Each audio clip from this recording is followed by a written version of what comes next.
मेरी शादी को अभी बामुश्किल 2 साल हुए थे कि मेरा शौहर वलीद एक कार एक्सीडेंट में वफ़ात पा गए। उनकी सदमाती मौत ने मुझे दहला दिया था। मैं बिल्कुल गुमसुम होकर रह गई थी। मैं वलीद से बेहद मोहब्बत करती थी। हम दोनों की पसंद की शादी थी। वलीद ने इन 2 सालों में मुझे हाथ का छाला बना कर रखा था। उनकी मोहब्बत देखकर मुझे खुद पर रश्क होने लगता था। मैं खुद को बहुत खुश नसीब समझती थी। मुझे मालूम नहीं था जल्द ही मेरी खुश नसीबी बदनसीबी में बदल जाएगी। वलीद इतनी कम उम्र लिखवा कर आया है और हमारा साथ महज 2 साल का था। वलीद के जाने के बाद मैं जैसे टूट कर रह गई थी। मुझे कुछ अच्छा नहीं लगता था। दिन रात रोती रहती थी। हर चीज़ से मेरा दिल उठ गया था।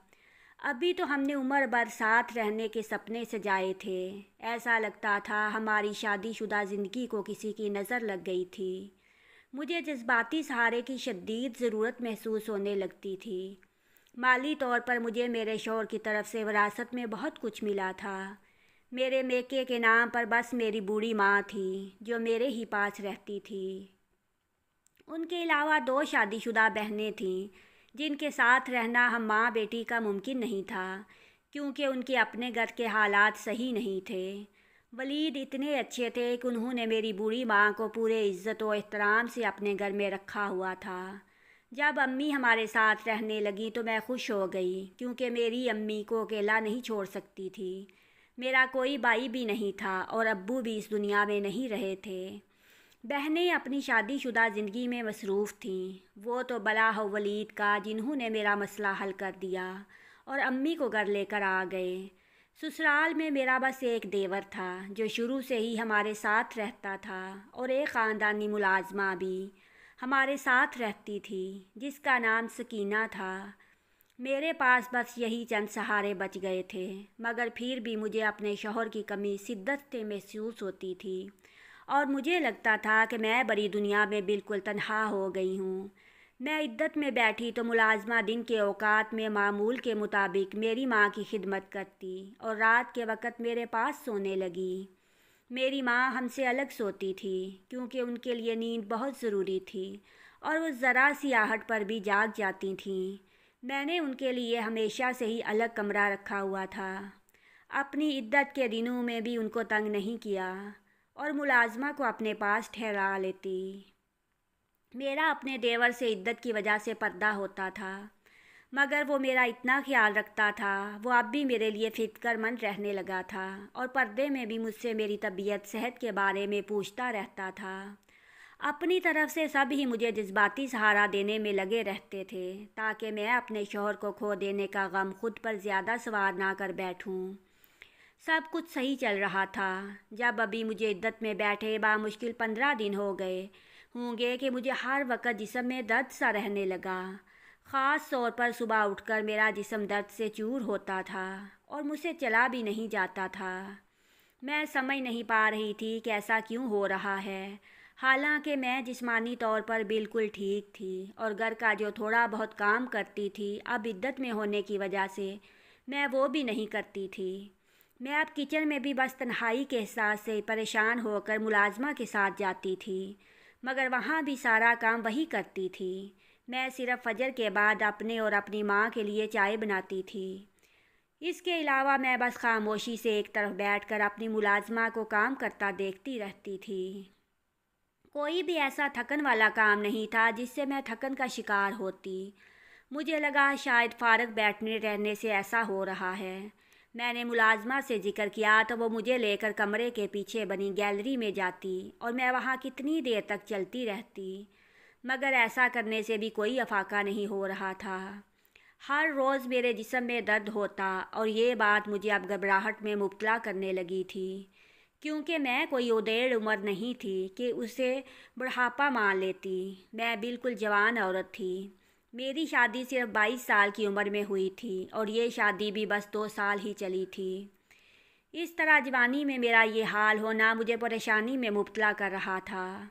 कुछ दिन गुजरे तो मैंने महसूस किया कि मेरी मुलाजमा मेरा लिबास सूंघते हुए अजीब नज़रों से मुझे देखती थी, मगर कुछ बोलती नहीं थी। फजर की नमाज के लिए मैं उठती तो वो मुझे रोज़ाना ही नहाने का कहती। میں بھی خاموشی سے عمل کر لیتی، مگر ایک روز میں نے حیرت سے سوال کر لیا کہ آخر وہ مجھے روزانہ نہانے کا کیوں کہتی تھی۔ کیا میں بیٹھے بیٹھے اتنی میلی ہو جاتی تھی کہ مجھ سے اسمیل آنے لگے؟ میرے سوال پر وہ گڑبڑا گئی اور بولی کہ بس اسے میری صحت گری گری سی محسوس ہوتی ہے، اور اس ڈر سے کہ میرے جسم میں ہر صبح درد ہونا کہیں مجھے زیادہ بیمار نہ کر دے۔ میں نے بظاہر اس کی بات مان لی، مگر میں اندر سے کھٹک رہی تھی۔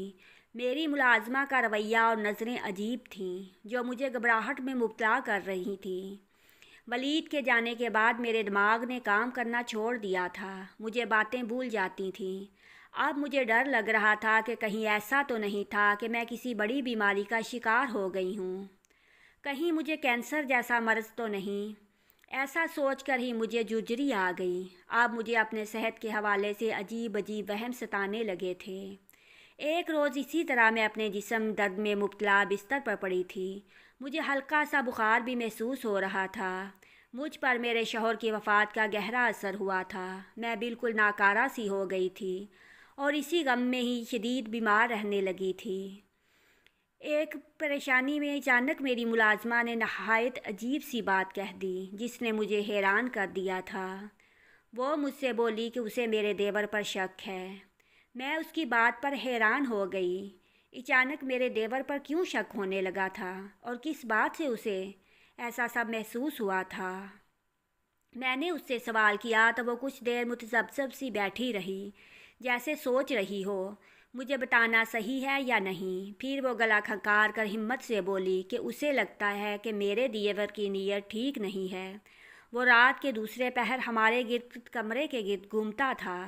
میں چونک گئی اور پھر اطمینان سے نفی میں سر ہلایا اور کہا کہ وہ بس میرے لیے پریشان رہتا ہے، کیونکہ جب سے میں بیاہ کر آئی تھی وہ بابی سے زیادہ مجھے ماں کا درجہ دیتا تھا۔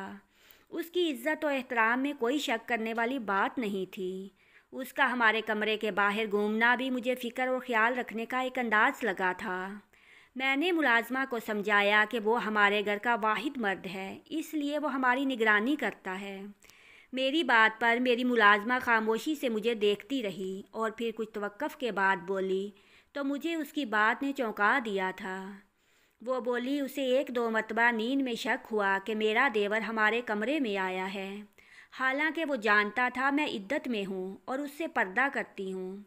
دن بھر میں اس سے چھپ کر رہتی تھی اور ضرورت کی بات بھی پردے میں رہ کر کرتی تھی، لیکن پھر بھی میرے دیور کا یوں رات کی تاریکی میں خاموشی سے ہمارے کمرے میں آنا میری ملازمہ کو ٹھٹکا رہا تھا۔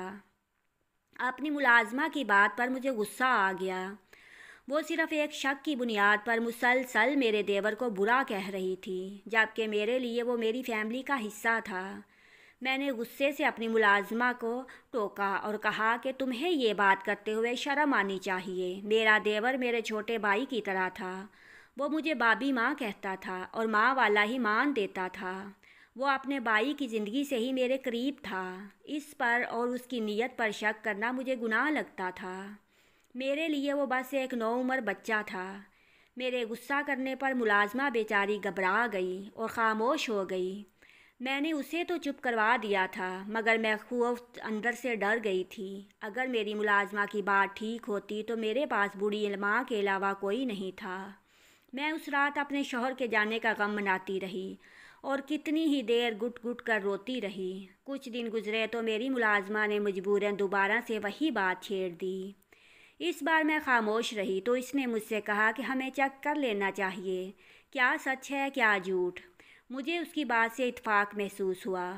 اس رات میری ملازمہ کے ہی مشورے پر میرا لباس پہن کر میری جگہ بیڈ پر وہ سو گئی اور میں اس کی جگہ صوفے پر سمٹ کر سو گئی۔ اس رات میری آنکھ ایک پل کے لیے بھی نہیں لگی تھی۔ رات کا دوسرا پہر تھا جب میرا دیور کمرے میں داخل ہوا۔ میں پھٹی پھٹی آنکھوں سے اسے دیکھ رہی تھی۔ وہ دبے پاؤں چلتا ہوا میری ملازمہ کے پاس پہنچ گیا۔ میں ساکت سی اسے دیکھ رہی تھی۔ میں سمجھ کر اس نے میری ملازمہ کو ساتھ جو حرکت کی وہ مجھے دچکا پہنچا گئی۔ میں صدمے میں گری اسے دیکھ رہی تھی۔ پوری رات غم کی شدت سے میں روتی رہی۔ مجھے لگا تھا وہ میرا سہارا بنے گا، مگر وہ ایسی حرکت کرے گا میں سوچ بھی نہیں سکتی تھی۔ اگلی صبح میری ملازمہ خاموش نظروں سے مجھے دیکھ رہی تھی۔ میں گمسم سی اپنی جگہ بیٹھی رہ گئی۔ میں چاہتی تو اپنے دیور کو دھکے دے کر گھر سے نکال دیتی، کیونکہ میرے شوہر کی بہت جائیداد تھی اور وہ ساری جائیداد میرے نام کر چکے تھے۔ یہ جائیداد ان کے باپ کی طرف سے بھی نہیں ملی تھی، یہ سراسر ان کی محنت سے کمائی ہوئی بنی تھی۔ یقیناً میرا دیور بھی اسی لالچ کی وجہ سے ایسی حرکتیں کر رہا تھا۔ میں اس کی نیت سمجھ گئی تھی۔ میرا دیور جو مجھے بھائیوں کی طرح عزیز تھا، ایک ہی رات میں وہ میرے دل سے اتر گیا تھا، میری نظروں سے گر گیا تھا۔ مجھے اس سے گن آ رہی تھی۔ میں سوچ بھی نہیں سکتی تھی کہ میرا دیور اس حد تک جا سکتا ہے۔ ایسا تو میں نے کبھی خواب میں بھی نہیں سوچا تھا۔ زندگی میں اور نہ جانے کیا کیا دیکھنا لکھا تھا۔ مصیبتیں تھیں کہ ختم ہونے کا نام نہیں لے رہی تھیں۔ کبھی کبھی مجھے لگتا تھا میری ملازمہ میرے ساتھ کوئی کھیل کھیل رہی ہے، وہ مجھے دیور سے بدزن کرنا چاہتی ہے، مگر مجھے دیور سے بدزن کر کے اس کو کیا ملے گا؟ اگلے ہی پل مجھے خیال آتا کہ سکینہ ایسی عورت نہیں ہے۔ اپنی ملازمہ سکینہ کے مشورے پر میں نے دیور سے بات کرنے کی ٹھانی اور اسے بلوایا۔ وہ دن کی روشنی میں ویسا ہی احترام لیے میرے پاس آیا تھا۔ مجھے اس کے دوغلے پن پر شدید شک ہوا اور غصہ بھی آیا اور صدمہ بھی پہنچ رہا تھا۔ وہ بظاہر مجھے بابی ماں پکارنے والا جو میرے سامنے آتا تھا تو نظریں بھی نہیں اٹھاتا تھا۔ وہ میرے بارے میں اپنے دل میں ایسے خیالات رکھتا تھا، میں سوچ بھی نہیں سکتی تھی۔ اس بہروپ پر مجھے بہت غصہ آ رہا تھا۔ میں نے اسے اپنے سامنے بٹھا کر اسے تعصب سے دیکھا اور بغیر کسی لگی لپٹی کے براہ راست سوال کیا کہ وہ رات کے وقت میرے کمرے میں کس مقصد سے آتا تھا۔ میرے سوال پر وہ گڑبڑا گیا۔ پہلے تو اس نے میری بات سے صاف انکار کر دیا اور ملازمہ کو جھوٹا کہنے لگا، مگر جب میں نے اسے بتایا کہ رات میں نے اسے اپنی آنکھوں سے وہ حرکت کرتے دیکھ چکی ہوں تو وہ چپ سا ہو گیا۔ کچھ دیر سر جھکائے بیٹھا رہا۔ میں غم و غصے سے چیختی اسے برا بلا کہنے لگی۔ وہ بجائے شرمندہ ہونے کے مجھے سر اٹھا کر طنزیہ نظروں سے دیکھنے لگا اور بولا کہ اس کے امیر بھائی کی جائیداد میں اس کا بھی حصہ بنتا تھا، مگر میں نے چالاکی سے ساری جائیداد ہتھیا لی اور اب چاہتی ہوں کہ وہ میری غلامی کرے۔ وہ دولت کی ہوس میں بالکل لحاظ بھلا چکا تھا۔ اس کے لہجے میں بد لحاظی اور جنبیت تھی۔ اس کی بدلی ہوئی نظریں اور لہجہ دیکھ کر میں سکتہ زدہ رہ گئی اور دکھ سے کہا کہ اگر وہ مجھ سے کہہ دیتا تو میں ساری جائیداد بھی اسے سونپ دیتی۔ مجھے ویسے بھی اس کی جائیداد کا کیا کرنا تھا جب میرے شوہر ہی میرے ساتھ نہیں تھے۔ میری بات پر وہ کچھ شرمندہ سا ہوا اور میں اپنی بے بسی پر رونے لگی۔ اب مجھے سمجھ آ رہی تھی کہ کیوں میری ملازمہ روزانہ مجھے کہتی تھی اور نہانے کا کہتی تھی۔ وہ روزانہ رات کو مجھ پر پیٹرول کا ہلکا پھلکا سا چھڑکاؤ کرتا تھا تاکہ میں کچن میں جاؤں تو آگ مجھے گھیر لے اور بظاہر میں اپنی ہی لاپرواہی سے حادثاتی موت مر جاؤں۔ میں بچپن سے ہی سونگنے کی حص سے محروم تھی، وہ یہ بات جانتا تھا۔ میں سونگ نہیں سکتی تھی، اس لیے مجھے کبھی پیٹرول کی خوشبو بھی محسوس نہیں ہوئی تھی، اور اس نے خود اس بات کا اعتراف کیا کہ وہ مجھے ایسی دوائی کھانے میں ملا کر دیتا تھا جس کی وجہ سے میں ہولے ہولے اپنی یادداشت کھونے لگی تھی، اور اسی دوائی کی وجہ سے مجھے ہر وقت تھکن محسوس ہوتی تھی اور جسم میں درد رہتا تھا، اور میں خود کو کمزور اور بیمار سمجھنے لگی تھی۔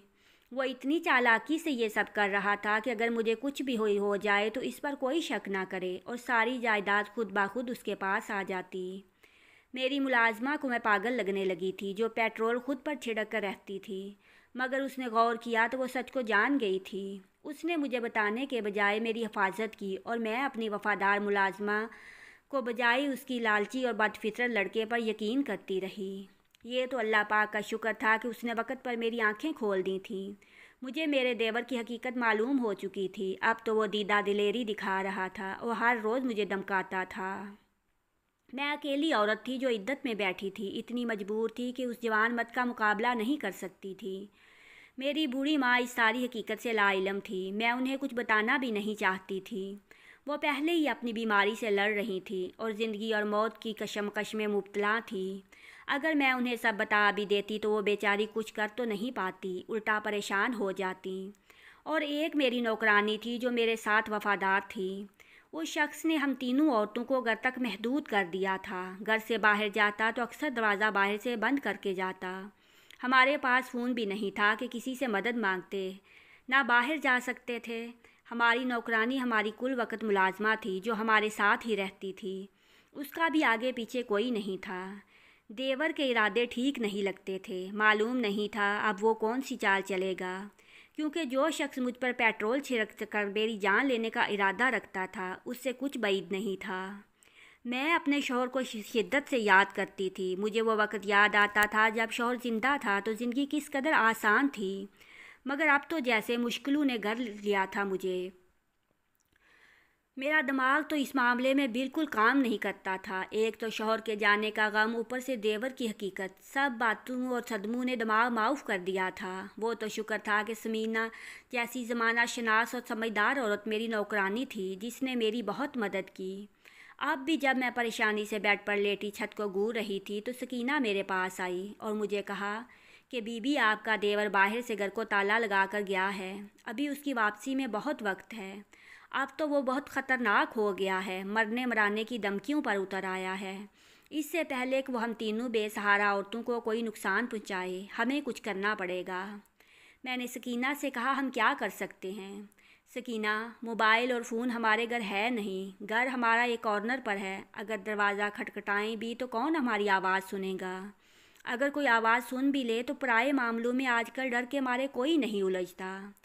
तब वो बोली, बीबी, एक रास्ता है। मैं छत पर जाती हूँ और सीढ़ी रखकर नीचे उतर जाती हूँ और जाकर पुलिस को सारी हकीकत बताकर पुलिस को लेकर आती हूँ। पुलिस बाहर से ताला देखकर समझ जाएगी कि उस शख्स ने हमें हब्से बेजा में रखा हुआ है। शुरू में तो ये मेरी सोच में पड़ गई और सोचा क्यों ना देवर के नाम सारी जायदाद करके मैं सुकून से कहीं दूर जाकर अपने शौहर की यादों के सहारे ज़िंदगी गुजारूं। मगर अगले ही पल मुझे याद आया कि सुबह घर से बाहर जाने से पहले कैसे वो घटिया शख्स मुझे धमका कर गया था कि आज वो मेरा कोई ना कोई बंदोबस्त करेगा, और क्या गारंटी कि जायदाद हासिल करने के बाद भी ये शख्स मुझे नुकसान नहीं पहुंचा सकता, बल्कि मेरे साथ साथ अम्मा और सकीना को भी मार डालता। मेरा तो वैसे भी वलीद के जाने के बाद जीने का दिल नहीं करता था, मगर दो और ज़िंदगियां भी मुझसे जुड़ी हुई थीं। मैं उनको ख़तरे में नहीं डाल सकती थी। तभी मैंने सकीना को कहा कि चलो जल्दी चलते हैं। हमने सीढ़ी नीचे रखी। सकीना आराम आराम से नीचे उतर गई। नीचे जगह जगह झाड़ियाँ थी और कचरा पड़ा था, क्योंकि ये सीढ़ी हमने घर के पिछली साइड पर लगाई थी ताकि अगर आगे से मेरा देवर आए भी तो उसे शक ना हो। सकीना को मैंने पैसे दे दिए थे ताकि वो टैक्सी या रिक्शा लेकर जल्दी जाए। सकीना चली गई और मैं नीचे आ गई और सकीना का बिस्तर बिछाकर उसके ऊपर कंबल दे दिया ताकि पुलिस के आने से पहले अगर देवर आ जाए और सकीना को ना देख कर उसे शक हो तो मैं कह दूं कि सकीना की तबीयत ख़राब थी, वो सो रही है। मुझे उम्मीद थी कि उसे शक नहीं होगा, क्योंकि अब तो हमें काफ़ी दिन गुजर गए थे। देवर की हकीकत मालूम हुए इस दौरान हमने कोई मज़ाहमत नहीं की थी, तो देवर भी हमारी तरफ से बेफिक्र हो गया था, या फिर उसके जहन में कोई नया मंसूबा चल रहा था। मैं 1 घंटे से इन्हीं सोचों में मसरूफ़ थी, तभी बाहर से शोर की आवाज़ें आने लगीं। मैंने दुपट्टा पूरी तरह से अपने गर्द लपेट लिया और चेहरे पर भी नकाब कर लिया, क्योंकि बाहर से आती सकीना की आवाज़ों से मैं समझ गई थी वो पुलिस लेकर आई है। तभी पुलिस ने ताला तोड़ लिया और अंदर आ गई। इसी दौरान देवर भी आ गया। उसे अंदाज़ा नहीं था कि पुलिस उसे पकड़ने आई है। जब पुलिस ने उसे पकड़ लिया तो वह हक्का बक्का रह गया। उसके चेहरे पर हवाइयाँ उड़ी हुई थीं। बार बार पुलिस को अपनी बेगुनाही की यकीन दहानी करवा रहा था और मुझ पर तरह तरह के इल्ज़ाम लगा रहा था। बोल रहा था कि बाई के जाने के बाद भाभी अपने आशिक के साथ भाग रही थी, हालांकि अभी इनका इद्दत चल रहा था। इसलिए मैंने बाहर से ताला लगा दिया ताकि मेरी जग हंसाई ना हो। लोग ये ना कहें कि बाई के जाते ही भाभी भाग गई और देवर उसका ख्याल नहीं रख पाया। देवर की ऐसी बातों पर मेरा खून खोल रहा था। मैंने और सकीना ने चीख चीख कर इसकी हकीकत पुलिस को बताई और पुलिस उसे अपने साथ ले गई और मैं सकीना के गले लगकर सिसक सिसक कर रोने लग गई। और मैं दिल में सोच रही थी, वलीद, काश आप जिंदा रहते तो रिश्तों का मान रहता। आपके जाने के बाद सब लोगों ने अपने असल रूप दिखा दिए। सकीना, मैं और अम्मी अब अकेले घर में रहते तो थे, मगर बहुत खौफज़दा रहने लगे थे, क्योंकि सब लोग जानते थे कि इनके घर कोई मर्द नहीं और आजकल लोग बस इसी ताक में लगे रहते हैं। मौका मिला नहीं और फ़ायदा उठा लिया। इस दौरान सकीना मुझे बार बार समझाती थी कि बेटी, मर्द के बगैर औरत को बेड़िए नोच डालते हैं। जितना जल्दी मुमकिन हो सके अपने जहन को तैयार कर लो। अभी तुम्हारी उम्र ही क्या है, शादी कर लो। बगैर मर्द के एक अकेली औरत को ये माशरा इज्जत से जीने नहीं देता और मालूम नहीं कब आपका देवर आज़ाद होकर आए और इस बार अपनी सोचों को अमली जामा पहनाए और हमें मार डाले। मेरी इद्दत पूरी हो गई थी। सकीना की बातें सारा दिन मेरे दिमाग में घूमती रहती थीं, मगर मैं वलीद की यादों के सहारे ज़िंदगी जीना चाहती थी। वलीद को गए हुए अब 1 साल होने को आया था और इस 1 साल ने मुझे बावर करा दिया था कि अकेली औरत का इस माशरे में रहना बहुत मुश्किल है। इसलिए मैंने शादी का फ़ैसला कर लिया। ये रिश्ता मेरे लिए सकीना ने ढूंढा था। लड़का बहुत अच्छा और शरीफ था। उसकी बीवी उसे छोड़कर चली गई थी। मुझे लोगों की पहचान नहीं थी, इसलिए मैंने सकीना पर भरोसा करके हाशिर से शादी का फ़ैसला कर लिया।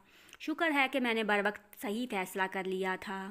पहले शौहर से मोहब्बत अपनी जगह, मगर हकीकत यही है कि किसी की यादों के सहारे सारी ज़िंदगी नहीं जा सकती, क्योंकि ये सब किताबी बातें हैं, जबकि हकीकत इससे बहुत अलग और तल्ख़ है। अब मेरी और हाशिर की शादी को 5 साल होने को आए हैं। हाशिर बहुत अच्छा और नेक इंसान था। उसे मेरे पैसे और जायदाद से कोई मतलब नहीं था।